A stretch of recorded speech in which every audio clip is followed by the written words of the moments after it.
International and yourself and the whole focus for today? Oh, well, the whole philosophy is Ubuntu International project, and it's based on the philosophy I am what I am because of who we all are.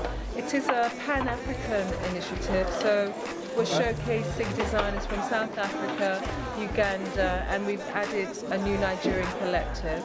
It's about development, it's about trade and industry, it's about conscious consumer versus trade and industry, it's about sustainability and eco-fashion versus profit margins.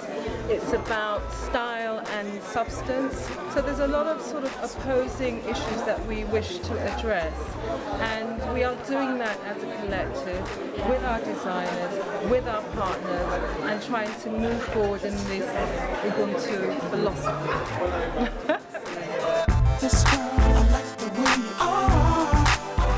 This resonance collection I'm showing today is my concept collection.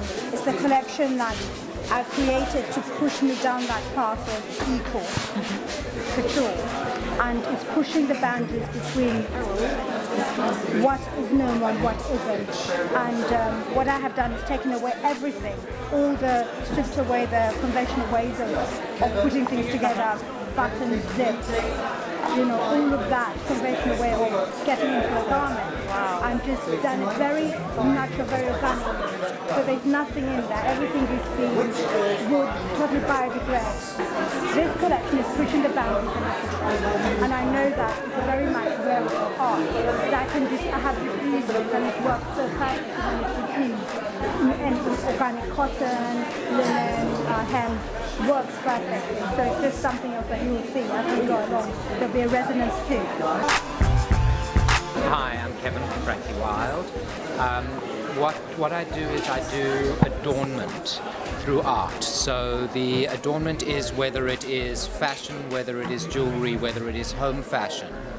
And everything I do generally is one of a kind. It speaks for itself. Growing up in South Africa and being very involved with the isiXhosa culture, you find that anything that has aesthetic beauty is used in components. So the first piece that really inspired me was I found a necklace made with the heads of the protecting things from a syringe. And they were used to make up one of the traditional forms of the isiXhosa pieces. And it allows you to see that you don't need to use the traditional materials to create the traditional aesthetic. And if it has beauty, it deserves to exist. The collection, the idea behind the collection is a combination of Art Deco influences with the African tribe, the Ndebele people, and their artwork is very geometric, it's very linear, although they do it in a very bright colour palette.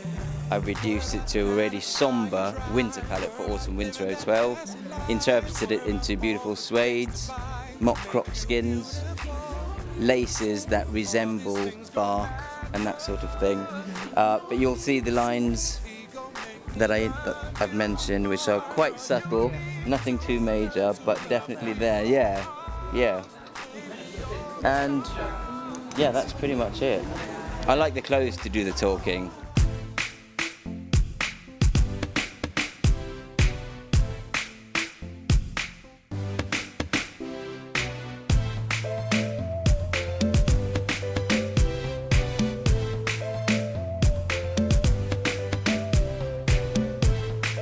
Our label is very young. We only started 2 years ago.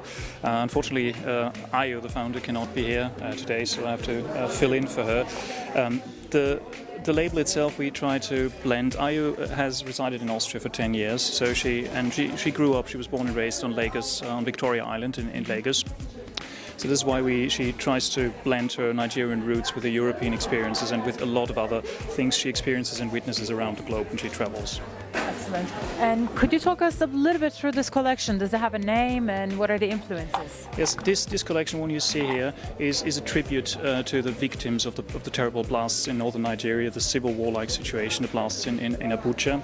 It's a very, as you can see, we use a lot of ashe ochre, which is a very strong, firm material, because the idea is that whoever wears this has really walked through a battlefield, has witnessed the barbarism, the intolerance, the hatred, which is going on in northern Nigeria. And this collection is these are supposed to be shields, supernatural shields of tolerance, of reason, and of humanity. And we start relatively reduced here. It becomes more and more sophisticated and eclectic towards the end.